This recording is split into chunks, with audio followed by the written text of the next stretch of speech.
అది కూడా లాగేసుకున్నారు. ఇప్పుడు మేమేం డిమాండ్ చేస్తున్నామంటే, ఎందుకు ఈ వివక్షత? గవర్నమెంట్ అఫీషియల్‌గా ఇంత జరిగినాక కూడా ఎందుకు ఒక ప్రెస్ మీట్ పెట్టి మీకేం కావాలి? లేకపోతే ఒక సమీక్ష నిర్వహించి, ఒక మీటింగ్ పెట్టి మీటింగ్‌లు చాలా పెట్టారు. ఇక మేము మీటింగ్‌లు ఇవన్నీ వేస్ట్. మేము ఒకటే నిర్ణయించుకున్నాం ఏంటంటే, ఈ సంవత్సరం అక్కడ జరిగిన అవమానానికి బలకంపేట గాని, మహంకాళి గాని, గోల్కొండలో గాని బోనాలు మాతోనే మీ అందరికీ తెలుసు కదా. బోనం అంటేనే మేమందరం సామూహికంగా ఇక్కడ ఉన్న వాళ్ళందరి నిర్ణయం ప్రకారమే మేము ఈ సంవత్సరం మహంకాళి టెంపుల్కి బోనాలు తీసుకురావట్లేదు. ఎప్పుడైతే ప్రభుత్వం దిగొచ్చి మా విషయాలు, మా విన్నపాలు మన్నిస్తారో, మా నీడ్స్ ఏమున్నాయో, మా కోరికలు ఏమున్నాయో, మాకేం కావాలనుకుంటున్నామో అవి అడిగి మీరు తెలుసుకొని మీరు జాతర నిర్వర్తిస్తేనే మేము రాగలుగుతాము. శ్యామలకు ఒకదానికి గ్రీన్ కార్పెట్ వేసి మిగతా వాళ్ళని ఇబ్బంది పెడతానంటే నేను ఒప్పుకోను. చెప్పాను అట్లా కూడా. డీసీపీ గారు నన్ను కూర్చోబెట్టి మాట్లాడారు. మీకు ఒక లైన్ ఇస్తాము, మీకు ఒక స్పెషల్ ఇది ఇస్తాము, టైం ఇవ్వమన్నారు. టైం 1 to 3 అంటారు. టైం ఎందుకు ఇవ్వాలి మేము? టైం ఎట్లా కుదురుతుంది? మాకు టైం పాసిబుల్. వరంగల్ నుంచి వస్తారు, మహారాష్ట్ర నుంచి వస్తారు, వాళ్ళకి బస్సులు రావాలి, ట్రాఫిక్లో ఇబ్బందులు పడతారు. 1 to 3 అనగానే అయిపోతుంది. ఇంకా మీకు ఇచ్చిన టైం అయిపోయింది. ఎక్స్క్యూజ్ మీ, మీకు ఇచ్చిన టైం అయిపోయిందని చెప్పి మీరు మమ్మల్ని రానివ్వకపోతే ఎట్లా?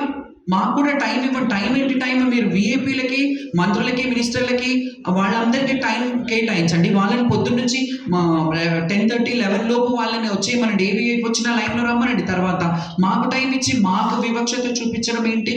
మా బోనాల లైన్ని ప్రత్యేకంగా ఏర్పాటు చేయాలి. ఇంకొకటి, మొన్న పోతురాజులని, మా శివశక్తులను కొట్టినందుకు మేము దీని మీద చాలా మనస్తాపం చెంది ఈ ఇబ్బందులు ఇంకా మేము కొనసాగించలేము, మా వాళ్ళు శపిస్తున్నారు అనే వీడియోలు చాలా ట్రోల్ అవుతున్నాయి.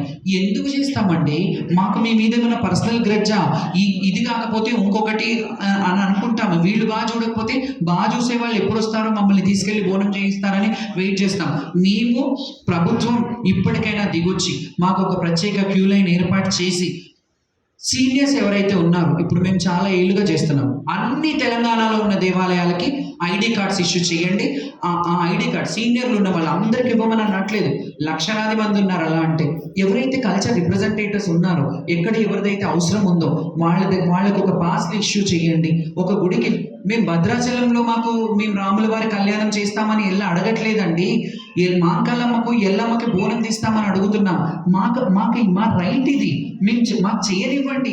మీరు ముఖ్యమంత్రి గారు, నా రిక్వెస్ట్, మేము గతంలో కొన్ని ఇబ్బందులు జరిగిన వాటికి వాస్తవమే, కానీ ఇప్పుడు ఇంకా బాగా చేస్తారు అని మేము దీన్ని మీ చాలా వేగాలతో ఎదురు చూసాం. కానీ ఎవ్వరు కూడా, కన్సర్న్ మినిస్టర్లు కూడా ఎప్పుడు ఒక ప్రెస్ మీట్ పెట్టి లోపల నన్ను పిలిచి మాట్లాడతారు, అయిపోతుంది. మీరు ఎందుకు అఫీషియల్గా ప్రెస్ మీట్ పెట్టి చెప్పట్లేదు? శివశక్తులకు ఒక క్యూ లైన్ పెడతాము, సీనియర్స్కి ఒక ఎండోమెంటల్ డిపార్ట్మెంట్ ఎందుకు ఇయ్యరండి? గుళ్ళల్లో మమ్మల్ని కూడా మా శివశక్తులకు జరిగిన అవమానం, బలకంపేట ఎల్లమ్మ టెంపుల్ దగ్గర జరిగిన అవమానం, ఇది గత చాలా సంవత్సరాలుగా జరుగుతూనే ఉంది.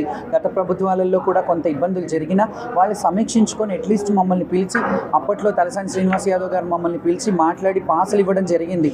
ఈసారి కూడా అలా ఇస్తారేమో అని ఎక్స్పెక్ట్ చేశాం. కానీ ఎవరు మీటింగ్స్కి మమ్మల్ని ఇది చేయలేదు. మీటింగ్స్లో మాకు మాట్లాడే అవకాశం ఇవ్వలేదు. మేము వెళ్ళినా కానీ అక్కడ వాళ్ళే వైండ్ ఆఫ్ చేసి కంప్లీట్ చేసి వెళ్ళిపోయారు. దాని తర్వాత మాకు బల్కంపేట ఎల్లమ్మ కళ్యాణం రోజు మా శివశక్తులని, జోగినీలను విచక్షణారహితంగా, అసలు విచక్షణ లేకుండా ఎలా కొట్టారు. వాళ్ళ బొక్కలు ఊడుతున్నాయి, తలలో ఇంతింత బొడుసులు వచ్చినాయి. అవన్నీ పోలీసు వాళ్ళు మీద ఖచ్చితంగా చర్యలు తీసుకోవాలి. ఎవరెవరైతే పోలీసులు లాఠీ చార్జ్ చేస్తారో వాళ్ళ మీద చర్యలు తీసుకోవాలి. అండ్ చెయ్యి ఎత్తేటప్పుడు ఒకసారి ఆలోచించాలి, ఎవరున్నారు, బోనం ఉందా? అంతెందుకు, గతంలో మీరు చూసుకున్నట్టయితే నా ఛాతీ మీద చేసి నూకిన పోలీసులు ఉన్నారు. దాన్ని సీసీ ఫుటేజ్ పెట్టమన్నాను, అప్పుడు పెట్టలేదు కదా. ఎందుకంటే అప్పుడు నడిపించే రాష్ట్రానికి తెలుసు అక్కడ ఏం జరిగిందో. కాబట్టి ఆ అవమానాలు ఎన్నేళ్ళు ఇంకా మేము ఈ అవమానాలు భరించాలి? దేవుడి నైవేద్యం తెచ్చే బిడ్డలము, దేవుడి బిడ్డలుగా మమ్మల్ని భావిస్తారు, దేవుడి భార్యలుగా మమ్మల్ని భావిస్తారు. నగర భార్యలుగా మేము ఉన్నప్పుడు మాకు కనీస ఫెసిలిటీస్ మేము అడిగేది కూడా మాకు చీర ఇవ్వండి, సార్ ఇవ్వండి, మాకు డబ్బులు ఇవ్వండి అని అడగట్లేదు. మేము ఓన్లీ దైవ దర్శనానికి బోనం తెచ్చడానికి అవకాశం ఇవ్వండి. మాకు స్పెషల్గా మాలో కూడా వీఐపీల లాగా కన్సిడర్ చేయండి. కొంతమందిని పెద్ద పెద్ద ఏడంత్రాల బోనాలు తెచ్చే వాళ్ళని కన్సిడర్ చేసి వాళ్ళకి స్పెషల్గా లైన్ అరేంజ్ చేయండి. ఎందుకంటే కొంతమందికి ఏం చేస్తారు, షామియానాలు వేసేస్తారు, ఏడంత్రాల బోనం ఉంటుంది, అది వాళ్ళు దించి మళ్ళీ తేవాల్సి వస్తుంది. అది కూడా మీరు దృష్టిలో పెట్టుకోవాలి. ఈ సంవత్సరం ప్రభుత్వం ఖచ్చితంగా దిగొచ్చి మా శివశక్తులకి ఎలాంటి అయినా బోర్డు ఏర్పాటు చేస్తారా, కమిటీ ఏర్పాటు చేస్తారా? ఈ ఒక్క దేవాలయాలకే కాదు, తెలంగాణలో ఉన్న కొమరెల్లి మల్లన్న స్వామి అయినా, బల్కంపేట ఎల్లమ్మ అయినా, మహంకాళి అయినా, లాల్ దర్వాజా అయినా, గోల్కొండ అయినా, ఏడుపాయలైనా, భద్రకాళి అయినా, అండ్ మన సమ్మక్క సారక్క అయినా, ఈ అన్ని గుళ్ళల్లో కూడా మాకు స్పెషల్ అలాట్మెంట్ ఇవ్వాలి. మేము వెళ్ళినప్పుడు స్పెషల్ దర్శనాలు మాకు కావాలి. మా శివశక్తులు ఎవరన్నా వెళ్తే మాకు ఒక ఐడెంటిటీ ఇవ్వండి.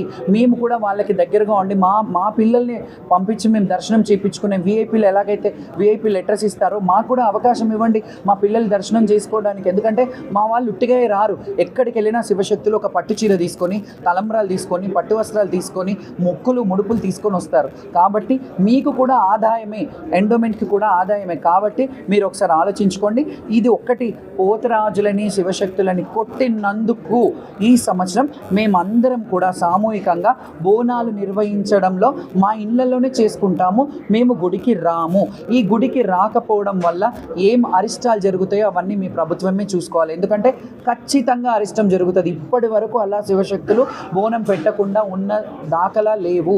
మేము సేవ చేసేవాళ్ళం, సేవకులం కాబట్టి మా బోనం సమర్పిస్తేనే అమ్మవారికి సంతోషం. మీకు తెలుసు, భవిష్యవాణిలో కూడా నా ఆడపడుచులు ఏడ్చుకుంటూ పోయారని నేను ఏడ్చినప్పుడు చెప్పినప్పుడు అమ్మవారు అంటే, నేను పెట్టే వందలాది బోనాలలో ఒక్క మెతుకైనా తిని ప్రసన్నం అయి ఉంటుంది కదా, నా గురించి నా బిడ్డలు ఏడ్చుకుంటూ పోయినారని చెప్పింది. అట్లా చెప్పినా కానీ మీరు ముందుకొచ్చి కమిటీలో మీటింగ్లు ఏర్పాటు చేసి మా అందరికీ ఒక హామీ ఇస్తే, ప్రభుత్వం వచ్చి అఫీషియల్గా, మీరు మామూలుగా నాకు కాల్ చేసేసి మేమేం ఇబ్బంది పెట్టకుండా పోతాము అని డీజీపీ గారు కూడా చెప్పారు, మీకు ఈ లైన్ ఏర్పాటు చేస్తామన్నారు.